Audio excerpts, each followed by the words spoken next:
계신 여러분 주님의 이름으로 환영합니다. 오늘 처음으로 우리 수요 예배 온라인으로 실시간으로 함께 드리고 있습니다. 휴스턴뿐만 아니라 우리 동부와 또 서부 그리고 한국에서 함께 예배 드시는 모든 분들께도 하나님의 풍성하신 은혜가 함께 임하기를 간절히 소원합니다. 오늘도 하나님이 정말로 기뻐 받으시는 예배가 되기를 간절히 소원하며 시간에 우리 함께 기도하며 나아가겠습니다. 하나님 아버지 감사합니다. 오늘도 하나님 앞에 나와서 예배 드릴 수 있도록 저희들에게 이렇게 아름다운 예배의 처소를 허락하심을 감사드립니다. 하나님, 거룩하신 하나님을 아버지라 부를 수 있도록 하나님 자녀 삼아주신 것 감사합니다. 오늘도 하나님 앞에 기쁨으로 감사함으로 우리의 목소리를 높여 찬양하며 예배 드릴 때 하나님 저희들의 예배를 기뻐받아 주시옵소서. 성령 하나님께서 저희들의 마음과 생각과 모든 것을 주장하여 주셔서 하나님 앞에 온전히 드려지는 하나님이 보시기에 아름다운 예배가 될 수 있도록 하나님 인도하여 주시옵소서. 감사드리며 이 모든 말씀 예수님의 이름으로 기도드립니다. 아멘. 우리 찬송가 171장 하나님의 독생자 예수 함께 찬양하시겠습니다.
모든 삶의 기쁨 늘 충만하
찬송가 449장 예수 따라가며 찬양하시겠습니다.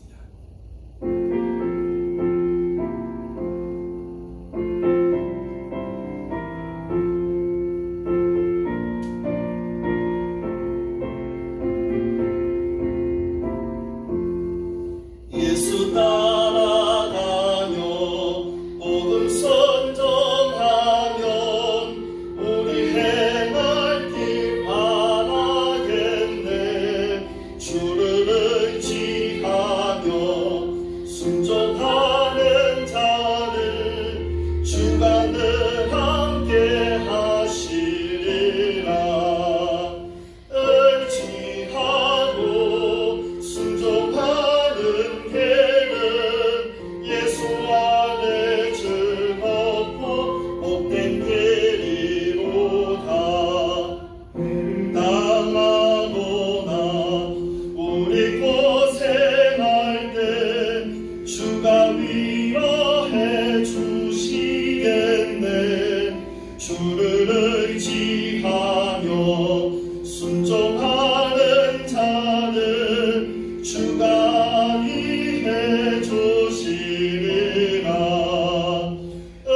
의지하고 순종하는 길은 예수 안에 즐겁고 복된 길이로다. 짐을 지고 슬픈 위로하며 주가 상급을 주시겠네. 주를 의지하며 순종하는 자를 항상 복 내려 주시리라. 의지하고 순종하는 길은 예수 안에 즐겁고 복된 길이로다.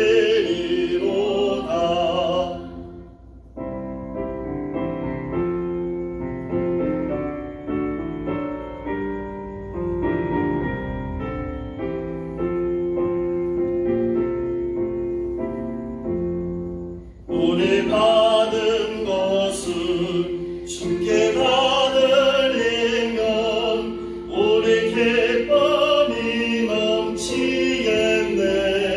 주를 의지하며 순종하는 자를 은혜 풍성케 하시리라. 의지하고 순종하는 길은 예수 안에 즐겁고 복된 길이로다. 주를 힘입어서 말씀 잘 배우고 주를 모시고 살아가세. 주를 의지하며 항상 순종하며 주가 사랑해 주시리라. 의지하고 순종하는 길은 예수 안에 즐겁고 복된 길이로다.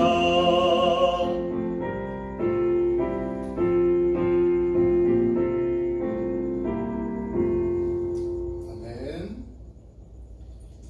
우리 오늘 함께 나눈 말씀은 사도행전 1장 1절로 8절 말씀 함께 보겠습니다. 사도행전 1장 1절로 8절 말씀입니다. 데오빌로여, 내가 먼저 쓴 글에는 무릇 예수께서 행하시며 가르치시기를 시작하시부터 그가 택하신 사도들에게 성령으로 명하시고 승천하신 날까지 이를 기록하였노라. 그가 고난받으신 후에 또한 그들에게 확실한 많은 증거로 친히 살아계심을 나타내사 40일 동안 그들에게 보이시며 하나님 나라의 일을 말씀하시니라. 사도와 함께 모이사 그들에게 분부하여 이르시되 예루살렘을 떠나지 말고 내게서 들은 바 아버지께서 약속하신 것을 기다리라. 요한은 물로 세례를 베풀었으나 너희는 몇 날이 못되어 성령으로 세례를 받으리라 하셨느니라. 그들이 모였을 때 예수께 여쭈어 이르되 주께서 이스라엘 나라를 회복하심이 이때니까 하니 이르시되 때와 시기는 아버지께서 자기의 권한에 두셨으니 너희가 알 바 아니요 오직 성령이 너에게 임하시면 너희가 권능을 받고 예루살렘과 온 유대와 사마리아와 땅끝까지 이르러 내 증인이 되리라 하시니라. 아멘. 네, 사도행전은 성경의 여러 책 중에서도 가장 역동적인 이야기를 담고 있습니다. 하나님의 살아계신 손길에 잡힌 선한 일꾼들이 온갖 난간 속에서도 복음의 경주에 최선을 다하는 아주 생생한 이야기들로 가득 차 있습니다. 오순절 성령 강림으로 인하여 탄생한 교회의 이야기를 비롯해서 생명의 복음을 전파하기 위해 자신의 인생 전부를 맡긴 이들의 모습은 참으로 숭고하기까지 합니다. 예루살렘에서 시작된 교회가 지중해를 넘어서 제국의 중심인 로마에 이르도록 아주 주도 면밀하게 한 걸음 한 걸음 전진시키시는 성령님의 세밀하심과 오묘하심은 역동적인 이야기들을 쉴 틈 없이 탄생시킵니다. 그런데 사도행전에는 분명한 계시적 목적이 있습니다. 사도들의 어떤 영감이나 반전을 이루는 극적인 승리나 그리고 난관을 뛰어넘는 교회의 설립 등의 놀랄만한 사건들을 관통하는 하나의 목적이 있습니다. 이것을 제대로 밝혀서 드러내지 않으면 사도행전은 그냥 처음 교회의 신앙인들의 영담 수준으로 전락하게 됩니다. 그래서 우리는 사도행전을 읽으면서 각 사건을 구성하는 중심 사상을 놓치지 말아야 합니다. 전체를 관통하는 큰 주제는 예수 그리스도의 승천 이후에 교회 창립에서부터 복음 전파의 전 과정을 계획하고 실행하신 성령 하나님의 주권적 역사입니다. 다양한 사람들이 교회 설립과 복음 전파에 힘썼지만 그보다 우리가 더 관심을 갖고 보아야 하는 것이 있습니다.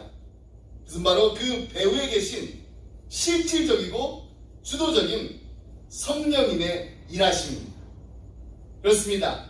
사도행전은 성령의 강력한 이끄심에 순종했던 말씀에 이끌려 살았던 사람들의 여정을 기록한 책입니다.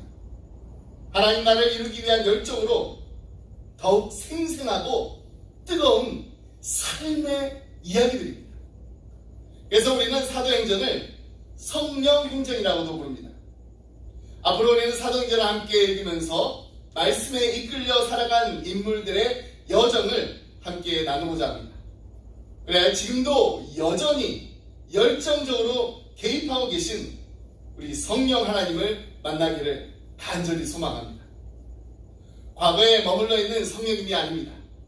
과거에 머물러 있는 성령님이 아니라 지금도 여기서 우리의 삶에 직접 개입하셔서 역사하고 계심을 우리가 발견하게 될 것입니다. 한동안 교회마다 유행처럼 아주 흔하게 회자되는 그 주제가 있었어요. 그것은 바로 우리 초대교회로 돌아가자입니다. 초대교회로 돌아가자. 사도행전에 기록된 초대교회 성도들의 순수함과 역동성, 그리고 복음을 향한 열정, 샘솟는 생명력 등을 배우고자 하는 마음 때문에 초대교회로 돌아가자라고 한 것입니다. 우리의 마음도 그렇습니다. 그러기 위해서 우리는 이 사도행전이 쓰인 목적을 바르게 이해하려고 집중해야 됩니다. 그래야만 초대교회의 그냥 겉모습이 아닌 하나님께서 어떻게 초대교회를 성령을 통해서 몰고 가셨는가, 이 본래의 정신을 우리 안에 되새길 수가 있는 것입니다. 자, 그러면 이제 우리 함께 사도행전 1장 말씀을 시작하도록 하겠습니다. 1절로 2절 말씀 함께 다시 보겠습니다. 데오빌로여, 내가 먼저 쓴 글에는 무릇 예수께서 행하시며 가르치시기를 시작하신부터 그가 택하신 사도들에게 성령으로 명하시고 승천하신 날까지 이를 기록하였노라. 1장 1절은 데오빌로여라고 누군가의 이름을 부르면서 시작합니다. 받는 사람의 이름을 부른 것만 보아도 사도행전은 형식적인 면으로 볼 때 서신의 양식을 따르고 있습니다. 그러나 앞뒤 어디를 아무리 살펴봐도 글을 쓴 이가 누구인지 찾아볼 수가 없습니다. 다만 내가 먼저 쓴 글에는 이라는 이 부분으로 쓴 사람은 우리가 유추할 수가 있습니다. 먼저 쓴 글이 있다는 것은 사도행전을 쓰기 이전에 또 하나의 글을 썼다라는 것입니다. 문맥상으로 수신인이 동일이었음을 우리가 알 수가 있습니다. 그 동일인이 누군가요? 데오빌로입니다. 데오빌로라는 이름은 누가복음에도 언급되어 있습니다. 때문에 신학자들은 누가복음의 저자인 누가가 사도행전을 기록했다는 것에 동의합니다.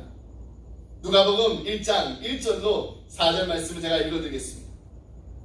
우리 중에 이루어진 사실에 대하여 처음부터 목격자와 말씀에 일꾼된 자들이 전하여 준 그대로 내력을 저술하려고 붓을 든 사람이 많은지라 그 모든 일을 근원부터 자세히 미루어 살핀 나도 데오빌로 각하에게 차례대로 써 보내는 것이 좋은 줄 알았노니 이는 각하가 알고 있는 바를 더 확실하게 하려 함이로다.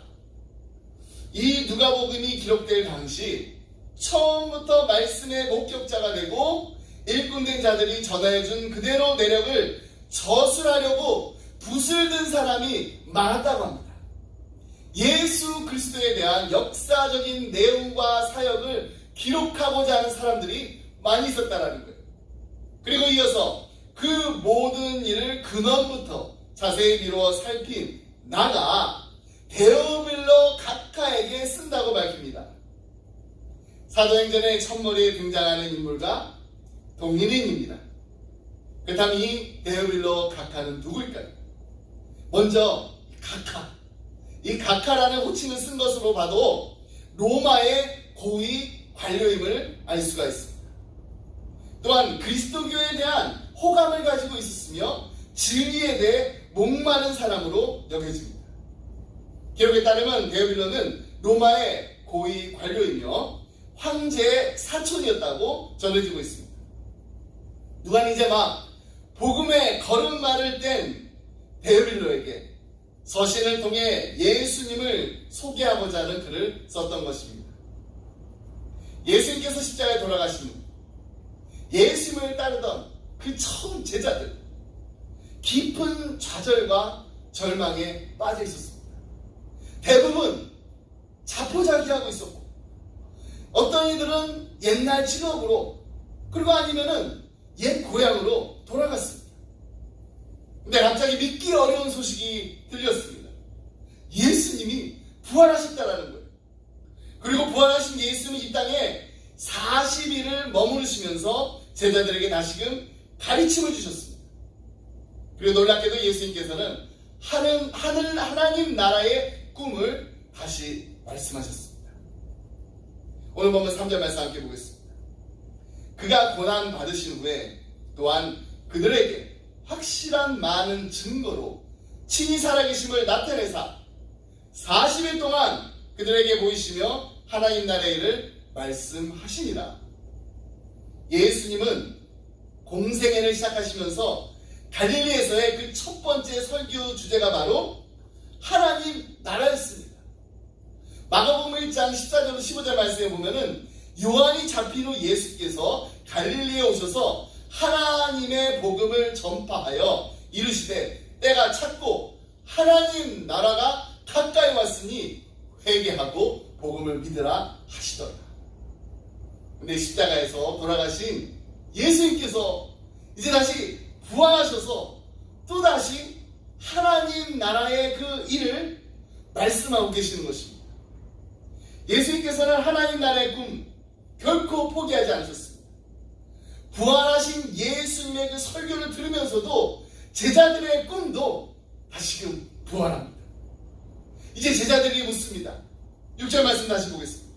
그들이 모였을 때 예수께 여쭈어 이르되 주께서 이스라엘 나라를 회복하심이 이때니까 하니, 이 대화가 이루어진 곳이 바로 예루살렘 동쪽에 위치한 감람산입니다. 바로 이 감람산에서 예수님께서는 세계 복음화의 비전의 맵을 보여주시고 잠시 후에 하늘로 승천하셨습니다. 지금도 성지순례를 하게 되면은 감람산 위에 예수님의 승천을 기념하는 승천교회가 자리 잡고 있다고 합니다. 예수님께서는 이 감람산에서 제자들에게 오직 성령이 너에게 임하시면 너희가 권능을 받고 예루살렘과 온 유대와 사마리아와 땅 끝까지 이르러 내 증인이 되리라 하시니라. 이 말씀을 하시면서 세계 복음화의 비전을 주셨던 것입니다. 이제 이 말씀에 근거해서 하나님 나라, 이 하나님 나라의 비전을 실현하기 위한 세 가지 아주 중요한 질문을 여러분들께 던지고자 합니다. 그것은 바로 예수님의 제자된 우리가 하나님 나라의 비전을 첫 번째 무엇으로, 두 번째 어떻게, 그리고 세 번째 어디로부터 실현해야 하는가입니다. 첫 번째, 우리는 하나님 나라의 비전을 무엇으로 실현해야 하나요? 이 질문에 대한 대답은 한마디로 복음 전도로 실현해야 한다는 것입니다. 하지만 대부분의 제자들은 예수님을 따르면서 소위 정치적이나 사회적인 행동으로 이 땅에 하나님의 나라가 오리라는 기대를 가졌던 것으로 보입니다. 예수님을 따르는 길이 당시 이스라엘을 억압하는 이 로마의 압제를 물리침으로 하나님 나라를 만드는 첩경이라고 믿었던 것입니다. 특히 열심당원 출신이었던 시몬과 같은 제자들은 그런 생각을 가지고 있었을 것입니다. 그러다가 예수님의 십자가 죽으심으로 그런 모든 기대를 다 이제 접고 있을 때 다시 예수님의 부활 소식을 접하자, 이처럼 죽음까지, 이 죽음의 세력까지 정복하신 분이라면은 로마 제국을 물리치는 것도 가능하다라고 믿고 싶었던 것입니다. 그래서 이런 질문을 예수님께 했던 것입니다. 6절 말씀 우리 다시 보겠습니다. 그들이 모였을 때 예수께 여쭈어 이르되 주께서 이스라엘 나라를 회복하심이 이때니까 하니. 여러분, 지금도요 사회복음이라고 하죠. 소셜 가스펠을 기독교의 본질이라고 믿는 크리스천들이 있습니다. 크리스천 이 지도자들과 이 성도들 중에는 이런 기대를 갖고 있는 사람들이 적지 않습니다. 기독교의 할 일이 정치적이고 사회적인 행동을 통해 이 땅에 하나님의 나라가 임하게 하는 것이라고 생각하는 것입니다. 문제는 이런 시도가 역사적으로 성공한 사례가 없다라는 것입니다. 그리고 이것은 분명히 성경적인 기대도 아닙니다. 가르침도 아닙니다. 그렇다면 하나님 나라가 이 땅에 임하게 되는 우리 주님의 핵심적인 방법은 무엇일까요? 그것은 바로 크리스천들이 주님의 증인으로 사는 것입니다. 복음 전도입니다. 그래서 예수님께서는 내 증인이 되리라 라고 하셨던 것입니다. 하지만 예수님의 증인으로 사는 길이 결코 정치적이고 사회적인 행동보다 더 쉬운 길이라고 생각해서는 안 됩니다. 여러분, 이 증인이라는 단어는 그냥 내가 본 거, 내가 들은 거, 내가 믿는 거, 이것을 전하는 사람이 아닙니다. 내가 본 거, 내가 들은 거, 내가 믿는 것을 목숨을 걸고 전하는 순교적인 증인이 되어야 한다는 것을 의미합니다. 목숨을 걸라는 것. 목숨을 걸고 우리가 만나고 보고 듣고 경험한 예수님을 증거해야 합니다. 실제로 초대교회 믿음의 선배들과 역사 속에 그 수많은 크리스천들이 그렇게 복음을 전하다가 순교를 했습니다. 그래야 로마가 마침내 복음의 능력 앞에 스스로 와르르 무너지게 되므로 비로소 예수님의 제자들은 정치의 힘, 군대의 힘보다 더 놀랍고 위대한 복음의 능력을 경험할 수 있었던 것입니다. 그렇다면 왜 오늘날의 세상에서는 우리가 이처럼 놀랍고 강력한 복음의 능력을 경험하지 못하고 살고 있는지 의문이 들 것입니다. 왜 지금은 우리가 이 복음의 능력을 경험하지 못하고 있는가? 분명히 지금도 동일한 능력을 가진 복음인데 왜 우리는 세상을 바꾸지 못하고 있는 것일까요? 이 질문에 대한 답변을 찾기 위해서 우리는 먼저 우리 자신에게 이것을 물어봐야 됩니다. 우리는 과연 1세기의 크리스찬들처럼 예수님의 증인이 되는 그 일에 목숨을 걸고 살고 있는가? 지나간 역사 속에서 복음의 강력한 역사가 있었던 시대를 들여다보면 한 가지 공통점을 우리가 발견할 수가 있습니다. 그것은 바로 그 시대의 크리스천들이 복음 전도의 우선순위를 믿고 무엇보다도 자신들이 가장 먼저 해야 할 중요한 일이 전도라고 믿었습니다. 한국의 초대 교회가 그랬습니다. 그리고 사도행전에 나오는 초대 교회 크리스천들이 다 그렇게 살았습니다. 예수님을 따르던 제자들 가운데 열심당원이었던 시몬도 그렇게 살다 죽었습니다. 그는 애국과 페르시아와 메소포타미아의 이 넓은 지역에 걸쳐서 예수 그리스도의 복음을 전하며 살았습니다. 그가 60살의 그 나이를 넘길 무렵에 머나먼 이방에서 슬픈 소식이 들렸습니다. 일찍이 자기가 속해 있던 열심당원들이 베네리아사 야일의 인솔 아래 겨우 1000여 명의 그 소수 병력으로 막강한 로마 군대에 맞서 싸운다는 소식이었습니다. 그들은 사해를 눈 아래에 굽어볼 수 있는 마사다 유세에서 농성을 했습니다. 그들을 토벌하러 온 이 로마 군의 사령관 플라비우스 실바였습니다. 그가 거느린 토벌군 제10군단에 1만 5천 명이었습니다. 마사다의 열심당원들 1000여 명이 겨우 넘었습니다. 로마군, 가장 세상에서 강력한 군대 이 로마군은 1만 5천 명이었습니다. 마사다의 열심당원들 3년 동안 그들 열심히 버티다가 주 73년 4월에 거의 전원이 장렬하게 스스로 목숨을 끊었습니다.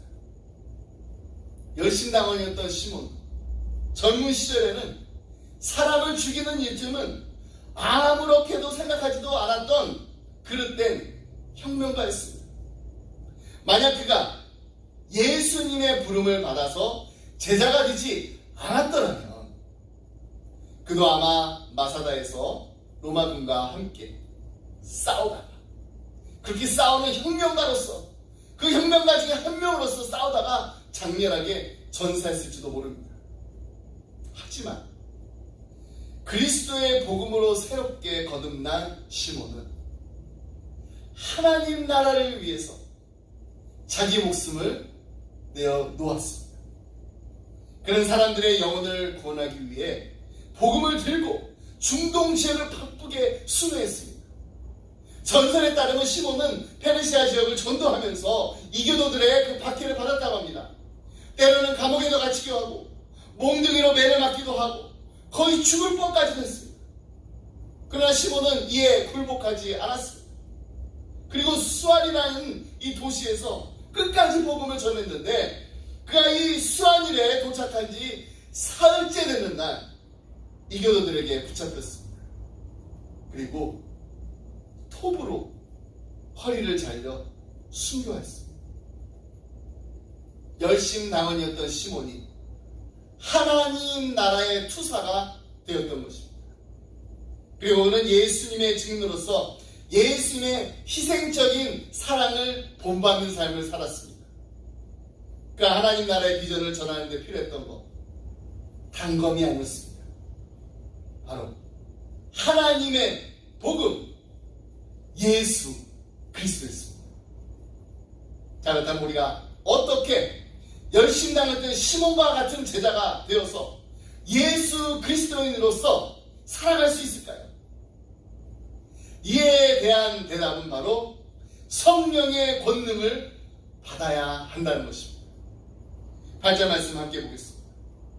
오직 성령이 너에게 임하시면 너희가 권능을 받고 예루살렘과 온 유대와 사마리아와 땅끝까지 이르러 내 증인이 되리라 하십니다.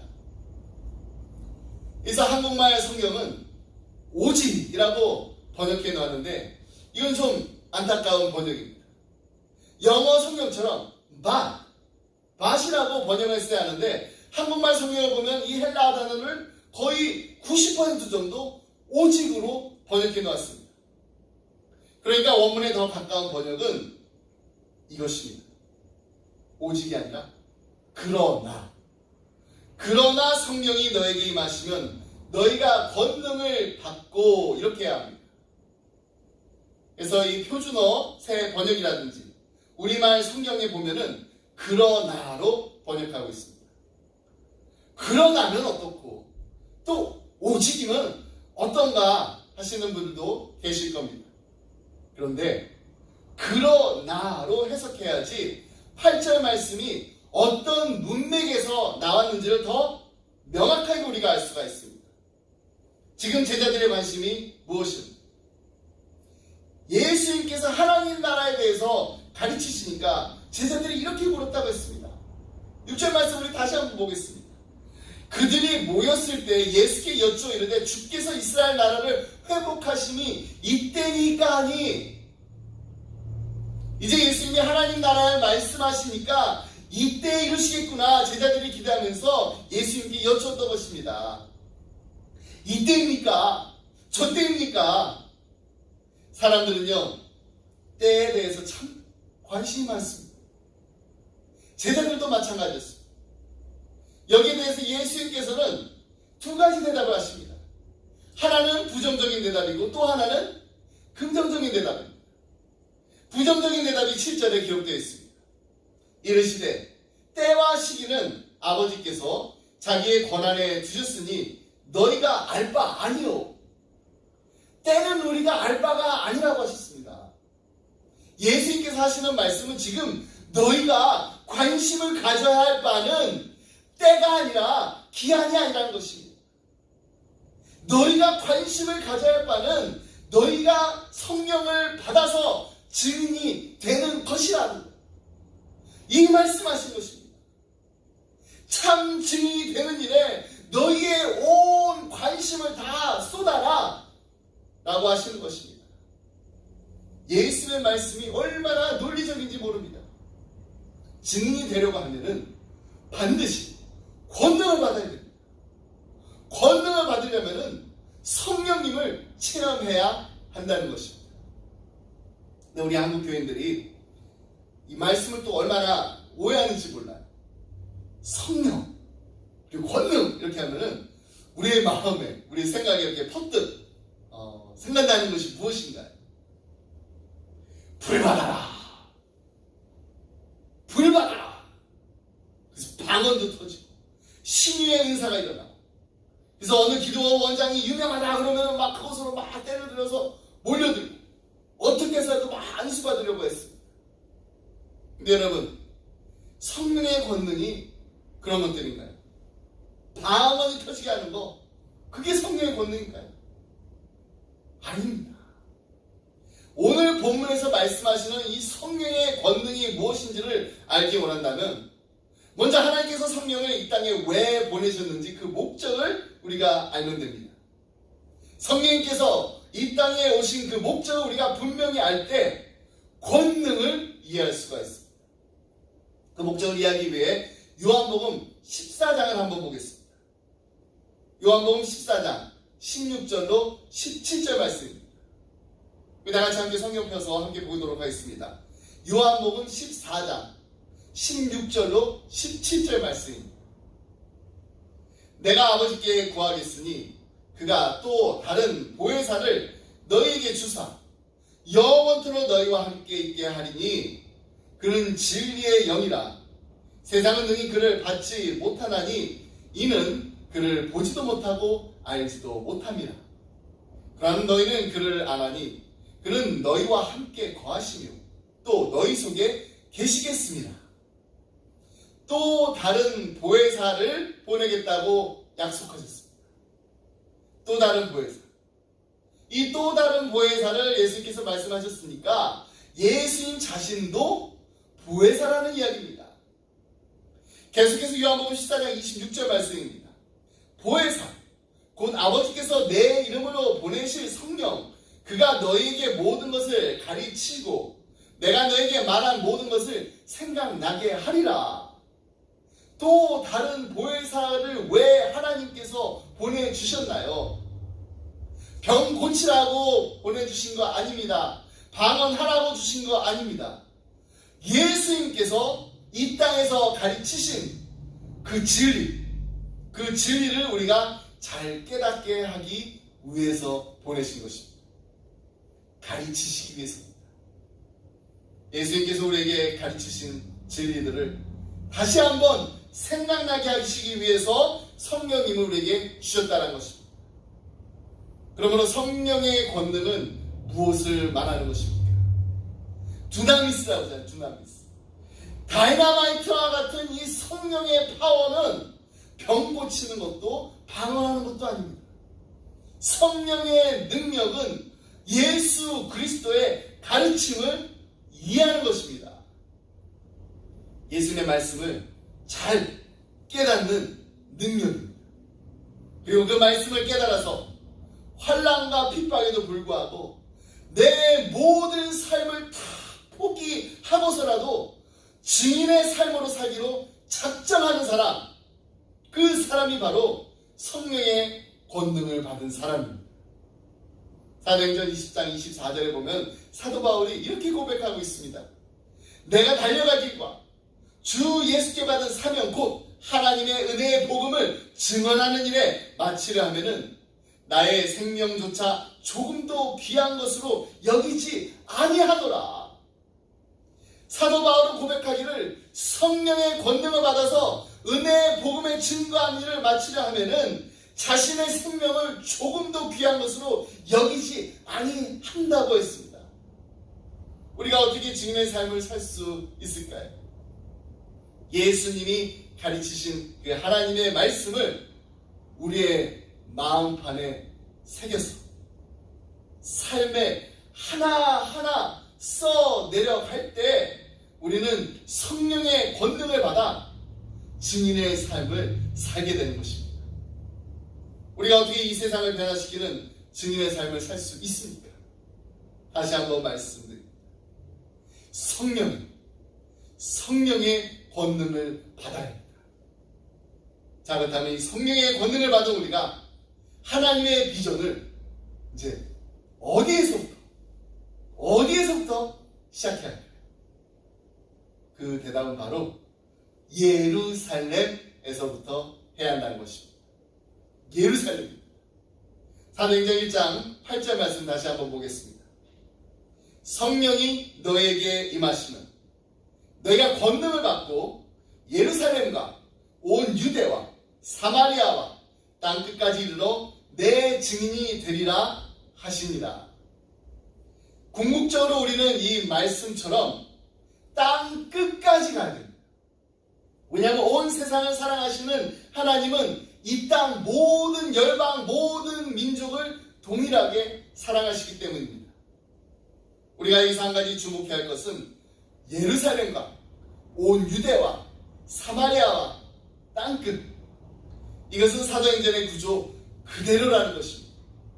여러분, 사도행전 1장부터 8장까지는 예루살렘에서 복음이 전해집니다.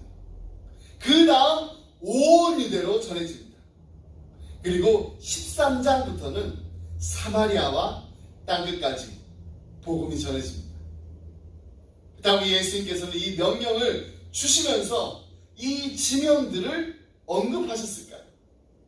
그것은 바로 그들이 살고 있는 구체적인 지명을 언급하심으로써 우리가 어떻게 세상을 변화시킬 수 있는가, 그 방법을 말씀하고 계신 것입니다. 세상을 변화시킬 수 있는 방법은 지금 현재 내가 처한 이 세상입니다. 이 세상에서 구체적인 증인의 삶을 오늘부터 살 때 세상은 변하는 겁니다. 세계를 품고 우리가 열방을 품고 기도하는 거, 선교하는 거 좋습니다. 해야 됩니다. 멀리 나가서 선교하는 거 역시 우리가 꼭 해야 되는 일들입니다. 그러나 그와 동시에 어디에서부터 선교가 이루어져야 하나요? 땅끝도 가야지만 예수님은 예루살렘에서부터라고 말씀하십니다. 그러므로 우리의 선교의 삶은, 은혜가 흐르는 삶은 어디에서부터 시작돼야 되나요? 바로 우리의 가정에서부터 시작돼야 됩니다. 근데 사실 오늘날 우리 한국교회는, 그리고 한국교인들은 이 순서를 바꿔놓았습니다. 여러분 왜 그렇다고 생각하시나요?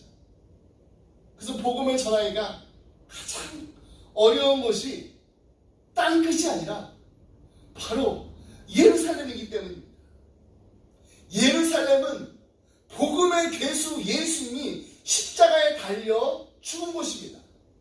우리는 돌아가신 곳이라고 하지만은 복음을 믿지 않는 사람들에게는 저주의 십자가, 그 형벌을 받은 곳이 바로 예루살렘입니다. 그러니 그 십자가에서 죽으신 예수님을 누가 믿겠습니까? 어떻게 믿겠습니까? 근데 예수님께서 말씀하세요. 예루살렘에서부터 하라고 합니다. 예루살렘에서부터. 오늘날 우리가 어디에서부터 시작해야 하나요? 바로 우리의 가정. 우리의 가정에서부터 예수님의 증인이 되어야 합니다. 믿지 않는 남편, 믿지 않는 아내를 전도하는 거, 이웃을 전도하는 것보다 더 어렵습니다. 우리 자녀들에게 복음을 전하는 거, 길거리에 나와가지고 노방 전도하는 것보다 더 힘이 듭니다. 그래서 우리는 더 우리의 가정에서부터 시작해야 합니다. 왜 그런가요? 왜 우리의 가정에서부터 시작해야 돼요? 그것은 바로 가정에서의 그 복음 증거는 내 삶의 변화 없이는 되지가 않기 때문입니다. 그냥 입으로 되는 것이 아니기 때문입니다. 하나님이 원하시는 것이 바로 이것입니다. 우리의 입술로 전해야 됩니다. 하지만 우리의 입술로 전할 뿐만 아니라 우리의 삶으로 보여주는 복음이 이끄는 삶, 예수 그리스도의 상징이 되는 삶, 이것이 바로 하나님께서 원하는 삶입니다. 오늘 한국이나 미국에서 전도가 후퇴하는 그 시절을 우리가 살고 있습니다. 이런 안타까운 현실 속에서 우리가 잊지 말고 기억해야 될 것이 있습니다. 지금 이 땅에서 우리가 예수를 믿고 믿음 안에서 참 기쁨과 행복을 누리고 살고 있는 거, 이거 전적으로 우리의 믿음의 선배들의 전도와 사랑에 비치고 있기 때문이라는 거 우리 잊지 말아야 됩니다. 여러분, 이제 우리의 가정에서부터 시작하여서 우리가 일하는 직장, 그리고 일터에서, 더 나아가 우리가 살고 있는 휴스턴에서 이제 더 이상 복음을 전할 사람이 없습니다. 열심히 복음을 전했더니 내 주위에 있는 모든 사람들이 복음을 받아들였습니다. 믿게 됐습니다. 예수를 만나게 됐습니다. 라고 담대하게 고백할 수 있는 우리 모두가 되기를 간절히 소원합니다. 말씀했습니다. 2021년 한국 갤럽에서 설문조사를 했는데, 그 설문조사한 결과 기독교 인구가 이제는 17% 미만이라고 합니다. 불교가 16%입니다. 천주교가 6%, 그리고 종교 없음이라고 대답한 사람들이 무려 60%라고. 2014년에 종교 없음이라고 대답한 사람은 50%였어요. 근데 7년 사이에 종교를 가진 사람이 10%나 줄어들게 된 것입니다. 저는 이 설문조사 결과를 보면서 적어도 이 10%의 사람들이 예수님 만나서 예수를 믿게 되었으면 얼마나 좋았을까 하는 생각이 가장 먼저 들었습니다. 근데 기독교인들도 2014년에 보니까 17%가 아니라 21%였어요. 근데 7년 지나고 나서 17%로 줄어들었습니다. 이처럼 계속해서 줄어들고 있는 요즘에 최고의 복음화를 자랑한 곳이 있다고 합니다. 그것은 전라도 신안군 중도라는 곳인데 90%의 복음화를 자랑하는 섬입니다. 90%입니다. 예전에 제가 이 섬의 이야기를 담은 천국의 섬이라는 책을 소개해드린 적이 있습니다. 그 책에 보면 중도에는 섬 특유의 그 미신이라든지 투정판이라든지 노름이 없다고 해요. 사찰도 없고 굿당도 없고 점집도 존재하지 않는다고 합니다. 그리고 주말이면 모든 식당이 다 문을 닫습니다. 왜냐하면 섬 전체의 인구가 2200명인데 그 중에 90%가 주일에 교회를 가서 예배드릴 준비하기 때문입니다. 11개의 교회는 모두 시골 교회입니다. 그 중에 6교회가 자립하고 있고 이 교회들은 서로를 도와가면서 중도를 정말로 살기 좋은 천국의 섬으로 가꾸어가고 있습니다. 근데 이 섬의 복음화는 목사님도 선교사님도 아닌 한 여인의 헌신으로 말미암은 것이라는 것입니다. 이 책에서 저자는 섬 할머니를 붙들고 이렇게 물었다고 합니다. 할머니, 이 작은 섬에 왜 이렇게 교회가 많아요? 그때 할머니가 주저없이 이렇게 말하셨다고 합니다. 아, 그거야 다 문준경 전도사님 덕분이제. 1891년 신안군 암태도에서 태어난 문준경 전도사님은 17세의 나이에 중도로 시집을 오게 됐다고 합니다. 그러나 신랑 얼굴도 한 번도 보지 못하고 혼례를 치는 첫날 밤부터 소박을 맞았습니다. 이후 20년간 남편에게 버림받은 생과부가 되어서 모진 생활을 하던 그녀는 우연히 집을 찾아온 전도부인에게 복음을 듣고 예수님을 믿게 됐습니다. 그리고 이성봉 목사님의 부흥에서 은혜를 받고 하나님 나라에 헌신합니다. 그는 경성 성서학원에 입학하여서 전도부인이 됐습니다. 그 후에 다시 고향 신안으로 내려와 나룻배를 타고 섬들을 오가며 복음을 전하기 시작합니다. 주민들의 부탁으로 짐꾼, 우체부, 약사, 의사 노릇을 해가면서 1년에 9켤레나 되는 고무신을 갈아치우면서 이 섬 저 섬을 막 돌박살길을 막 그냥 계속 돌아다녔어요. 전도하고요. 그리고 아이, 병자, 어른을 막론하고 만나는 사람마다 찬양을 불러주고 기도해주며 복음을 전했습니다. 섬마다 개척교회들이 세워졌어요. 이 한 여인의 영향을 받은 청소년들 가운데는 김준건 목사님, 이만식 목사님, 정태기 목사님, 신복윤 목사님, 이봉성 목사님 등 30여 명의 한국교회 목회자들이 생겨났습니다. 근데 6.25 전쟁 중에 공산당원이 이 문준경 전도사님을 체포했습니다. 체포하자마자 새끼를 마니까 씨앙타가 죽어라! 소리치면서 몸뚱이를 내리쳤습니다. 문준경 전도사님은 아버지여 내 영혼을 받으소서라고 기도하면서 총탄을 맞고 숨을 거두었습니다. 그러나 공산당원의 그 증언자 이 전도사님은 수많은 영혼의 생명을 낳은 거룩한 씨앙탕으로 주님께 부름을 받게 된 것입니다. 그녀의 이 장례식에는 당시 가장 큰 장례였던 김구 선생님의 장례보다 더 많은 인파가 모인다고 합니다. 그들은 모두 그녀에게 전도받은 사람들, 성경을 배운 사람들, 기도받은 사람들, 사랑받은 사람들, 도움받은 사람들, 그녀의 손으로 눈물을 씻김을 받은 사람들이었습니다. 그 결과 오늘날 중도가 민족의 성지가 될 만큼 90% 이상이 예수님을 믿는 천국의 섬으로 변화될 수 있었던 것입니다.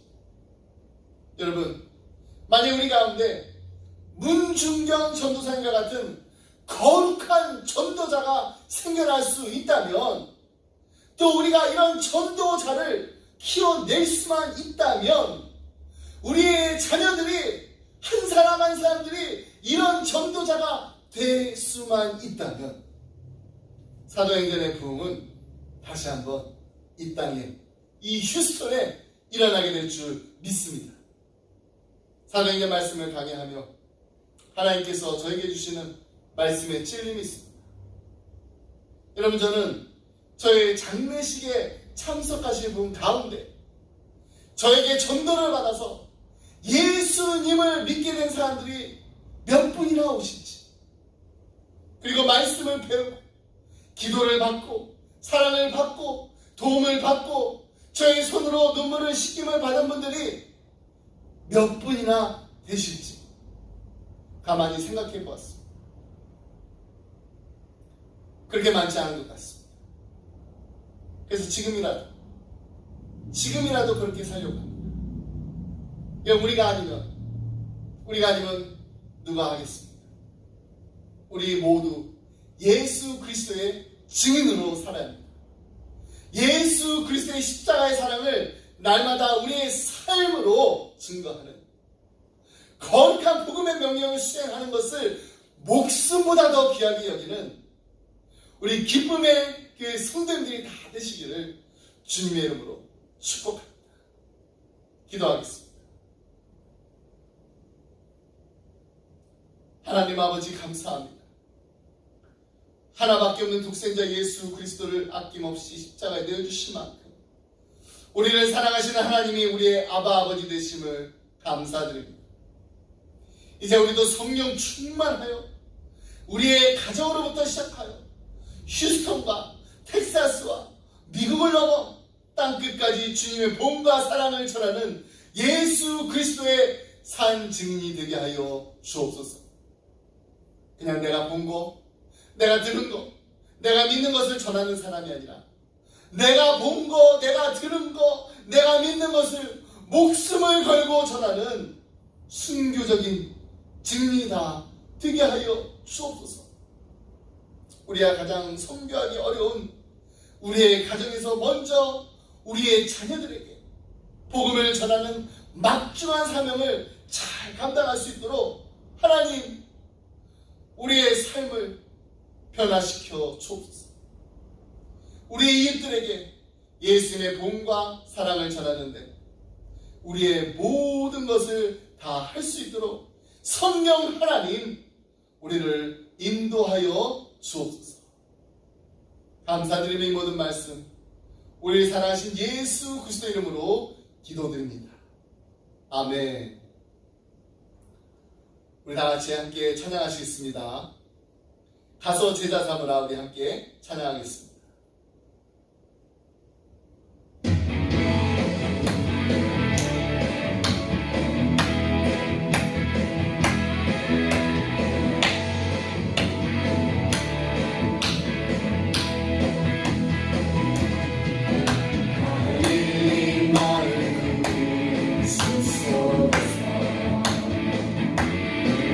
주님 그여 언제나 다시 만나시사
많은 사람들은 세상 모든 영혼이 내게 달렸나니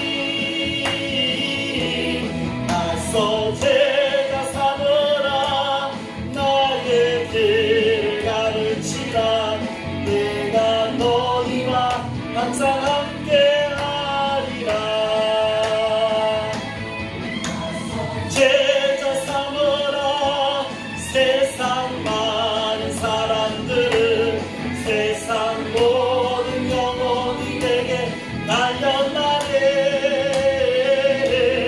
가서 제자 삼으라 나의 길을 가르치라 내가 너희와 항상 함께하리라 제자 삼으라 세상 많은 사람들은 세상 모든 영혼이 내게 달렸나니 나서 제자 삼으라 나의 길지라 내가 너희와 항상 함께하리라 너희와 항상 함께하리라 난 너희와 항상 함께